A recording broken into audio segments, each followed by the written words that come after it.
दोस्तों स्थिति ये है पाकिस्तान से कि एक नाकाम मुल्क है पाकिस्तान, और एक नाकाम मुल्क के तौर पर पाकिस्तान की दुनिया में ऐसी छवि बन चुकी है कि जिस मुल्क के नेता को शहबाज शरीफ फोन लगाते हैं दोस्तों, वो सहम जाता है कि पाकिस्तान के प्रधानमंत्री फिर से कर्ज मांगने लगेंगे। लेकिन इससे शहबाज शरीफ को कोई फर्क नहीं पड़ता। दूसरी बार प्रधानमंत्री बनने के बाद दोस्तों शहबाज शरीफ का कटोरा फिर से बाहर आ गया है। इस बार तो वो रियाद से के अंदर वर्ल्ड इकोनॉमिक फोरम में पहुंच गए हैं और अमीर मुल्कों से कर्जा मांगने के मौके तलाश रहे हैं। आईएमएफ के सामने भी शहबाज ने 24वीं बार कर्ज का कटोरा फैला दिया है। पाकिस्तान में नई सरकार बनने के बाद शहबाज शरीफ एक बार फिर से अपना पुराना कटोरा लेकर दुनिया में निकल चुके हैं। विदेशी दौरे में अब वो तीसरी बार सऊदी अरब पहुंचे हैं, जहां इस बार कहने को तो वो वर्ल्ड इकोनॉमिक फोरम में हिस्सा ले रहे हैं, लेकिन इनसाइड स्टोरी ये है कि शहबाज शरीफ यहां पर अमीर मुल्कों से खैरात मांगने का मौका तलाश कर रहे हैं। पहले उन्होंने सऊदी के प्रिंस से मुलाकात करके मदद मांगी और अब कर्ज मांगने के लिए अपने मनपसंद संस्थान यानी आईएमएफ के सामने कटोरा फैला दिया है। पाकिस्तान में शहबाज की कर्ज मांगने के लिए मुलाकात करने वाली खबर ब्रेकिंग न्यूज है। कंगाली पाकिस्तान का नसीब है, लेकिन वहाँ के नेता खैरात मांगकर हर मुश्किल की मोहलत बढ़ाने का तरीका जानते हैं। चलिए अब आपको बताते हैं नया कर्ज मांगने के लिए पुराना कटोरा आगे बढ़ाते हुए शहबाज ने क्या क्या कहा। शहबाज ने आईएमएफ के प्रमुख से कहा कि पाकिस्तान की आर्थिक स्थिति ठीक नहीं है, घर चलाने के लिए उन्हें मदद की दरकार है। पाकिस्तान इस वक्त नकदी के संकट से जूझ रहा है और इकोनॉमी बचाने के लिए वो नए कर्ज कार्यक्रम पर चर्चा करने के लिए तैयार है। शहबाज शरीफ ने आईएमएफ से 3 अरब अमेरिकी डॉलर मांगे हैं और पुरानी खैरात देने के लिए आईएमएफ का शुक्रिया अदा भी किया है। इससे पहले आईएमएफ से 23 बार पाकिस्तान कर्ज ले चुका है। हालांकि जो कुछ भी शहबाज शरीफ ने इस बार आईएमएफ की प्रमुख क्रिस्टलिना जॉर्जिवा से मुलाकात के बाद कहा, उसमें कुछ भी नया नहीं है। बस तारीखें बदलती हैं। कर्ज मांगने के लिए शहबाज ऐसे ही जी हुजूरी करते हैं। लेकिन पाकिस्तान के एक्सपर्ट यही मान रहे हैं कि शहबाज शरीफ की ऐसी कोशिशें मीडिया में सुर्खियां बन सकती हैं, लेकिन दलदल में फंसी पाकिस्तान की इकोनॉमी को इससे निकालना मुश्किल है। पाकिस्तान की मीडिया में खबर चल रही है कि सऊदी अरब के वित्त मंत्री ने शहबाज को प्राइम मिनिस्टर ऑफ एक्शन करार दिया है और ये भी कहा है कि शहबाज के काम करने के तरीके से सऊदी अरब वाकिफ है। मीडिया इस बयान पर काफी खुश है, लेकिन पाकिस्तान के एक्सपर्ट जानते हैं कि सऊदी अरब पाकिस्तान के प्रधानमंत्री की मांगने वाली आरत से परेशान है और सऊदी अरब के नेता कंगाल पाकिस्तान पर तंज कस रहे हैं। इधर एक तरफ पाकिस्तान की मीडिया है जिसे कर्ज मिलने की हर खबर ईद जैसी खुशियां लाने वाली लगती है, लेकिन पाकिस्तान के एक्सपर्ट जानते हैं कि शहबाज शरीफ जिनके सीवी में कर्ज मांगने की महारत भी एक काबिलियत के तौर पर दर्ज है, उनसे कुछ होने वाला नहीं और आखिर में पाकिस्तान कमजोर प्रधानमंत्री की वजह से अपना बेड़ा गर्क ही करवाएगा। पाकिस्तान की जनता भी इस समय भारी महंगाई के बोझ तले दबी है और रोजमर्रा के सामान के लिए वहाँ भी जनता को संघर्ष करना पड़ रहा है। यहाँ पर सिलेंडर से लेकर पेट्रोल डीजल तक के दाम आसमान छू रहे हैं और खाने पीने के सामान को लेकर भी लोगों को बड़ी कीमतें अदा करनी पड़ रही हैं और आईएमएफ से नया कर्ज लोगों के लिए बर्बादी की नई किश्त लेकर आने वाला है। ब्यूरो रिपोर्ट, जी मीडिया।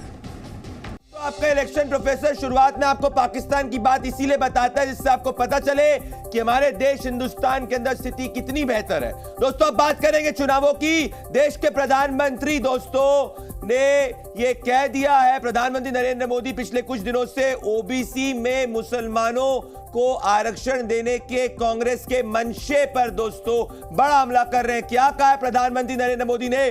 जब तक मोदी जिंदा है आरक्षण को कोई नहीं हटा सकता। प्रधानमंत्री नरेंद्र मोदी ने यह बड़ी बात कही है, तो इसके क्या इलेक्शन मायने हैं देखिए रिपोर्ट में।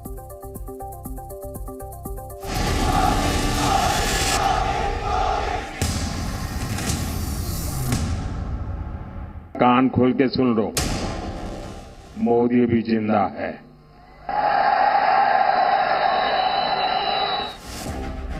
दो 2024 के चुनावी समर में प्रधानमंत्री नरेंद्र मोदी ने आज पुणे की रैली में बहुत बड़ी बात कह दी। मुस्लिम आरक्षण पर आज प्रधानमंत्री मोदी ने कांग्रेस समेत इंडिया गठबंधन के बाकी राजनीतिक दलों को बहुत बड़ी चुनौती दे डाली।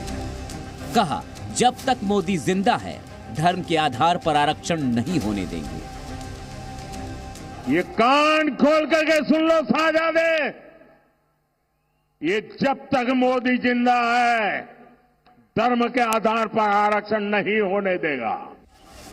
प्रधानमंत्री मोदी ने कहा कि सिर्फ तुष्टीकरण के नाम पर कर्नाटक में फतवा जारी करके ओबीसी आरक्षण में सेंधमारी की गई, लेकिन अब ऐसा नहीं होगा। धर्म के नाम पर आरक्षण लाने की आपकी कोशिश, संविधान को बदलने की आपकी कोशिश, मेरे जिंदा रहते आप नहीं कर पाओगे, लिख के रखना। कहा जाता है कि कर्नाटक में मुस्लिम आरक्षण के मुद्दे पर ही 2023 कर्नाटक विधानसभा चुनाव में कांग्रेस जीत कर आई थी। सियासी जानकार मानते हैं कि कर्नाटक की 12% मुस्लिम आबादी सीधे तौर पर 70 सीटों पर असर डालती है, जबकि 40 सीट पर निर्णायक भूमिका निभाती है। और 2023 में मुस्लिम आरक्षण के मुद्दे पर एक तरफा वोट दिए गए। एक राज्य में तो यह मुद्दा कांग्रेस के लिए फायदे का सबब बन गया, लेकिन पूरे देश में अब उसी के लिए मुश्किलें खड़ी कर रहा है। ब्यूरो रिपोर्ट, जी मीडिया। दोस्तों, ये कर्नाटक मॉडल क्या है जिसके बारे में प्रधानमंत्री नरेंद्र मोदी आरक्षण की बात कर रहे हैं, मैं आपको दिखाना चाहता हूं। दोस्तों, कैटेगरी 1 में 4% आरक्षण है, और अगर आप देखेंगे कैटेगरी इसमें जाति 391 है, और इन 391 में मुस्लिम्स की 17 जाति है। और इसमें कैटेगरी 2A है जिसमें 15% आरक्षण है दोस्तों, और इसमें 393 जातियां हैं टोटल, जिसमें मुसलमानों की 19 जातियां हैं। कैटेगरी 2B है दोस्तों जिसमें 4% आरक्षण है, और इसमें टोटल 393 जातियां हैं, जिसमें सिर्फ मुसलमानों के लिए है। तो क्या एग्जैक्ट टोटल मॉडल को क्या है, सिंपल भाषा के अंदर मैं आपको समझाना चाहता हूं, ध्यान से देखिए। पहला, कर्नाटक में ओबीसी कोटे में बड़ी गड़बड़ी हुई है। ये गड़बड़ी की बात क्यों की जा रही है, ये मैं आपको बताना चाहता हूं। क्योंकि पीजी डिप्लोमा कॉलेज की 930 सीटों में 150 सीटों पर सिर्फ और सिर्फ मुस्लिम वर्ग को देने की बात की गई है। दोस्तों, अगर माइनॉरिटी की बात है, सवाल पूछे जिससे मुस्लिम माइनॉरिटी क्या है। और सबसे बड़ी बात है दोस्तों, मतलब कुल आरक्षण का 16% मुसलमानों के लिए रिजर्व किया गया है। कई मुस्लिम जातियां पिछड़े वर्ग में नहीं है। और ये बड़ी बात दोस्तों ये है, ये बड़ी बात मतलब ये है जो मैं कह रहा हूं, एक सेकंड में कहना चाह रहा हूं कि ओबीसी के आरक्षण में मेडिकल कॉलेजेस के अंदर मुसलमानों को डाला गया, जिसकी बात प्रधानमंत्री नरेंद्र मोदी कर्नाटक का मॉडल के तहत कर रहे हैं। अब बात हो गई है रिजर्वेशन की। अब मैं आना चाहता हूं देश की एक बड़ी हाई प्रोफाइल सीट की, जिसका नाम है अमेठी दोस्तों, जहां से स्मृति ईरानी मैदान में उतर चुकी है। पर अमेठी में कांग्रेस पार्टी को इतनी बड़ी मुश्किल है कि ना राहुल डिसाइड कर पा रहे लड़ना है, ना प्रियंका वाड्रा डिसाइड कर पा रही लड़ना है। दोस्तों, ऐसा क्यों है? अमेठी और रायबरेली दोस्तों, स्थिति क्या है? दोस्तों, अमेठी के एक तरफ स्मृति ईरानी ने आज पूरे जोश में अपना नामांकन दाखिल किया, जिसमें मध्य प्रदेश के मुख्यमंत्री मोहन यादव भी मौजूद थे। लेकिन कांग्रेस की नामांकन वाली खिड़की अभी तक बंद है दोस्तों। जल्दी अमेठी और रायबरेली दोनों सीटों से नामांकन की तारीख भी पूरी हो जाएगी। इन सबके बीच रायबरेली से लेकर अमेठी तक चर्चा का नया दौर शुरू हो गया है। अब पब्लिक पूछ रही है दोस्तों कि ये सस्पेंस कब तक रखा जाएगा? क्या गांधी परिवार बैकफुट पे? देखिए इलेक्शन रिपोर्ट।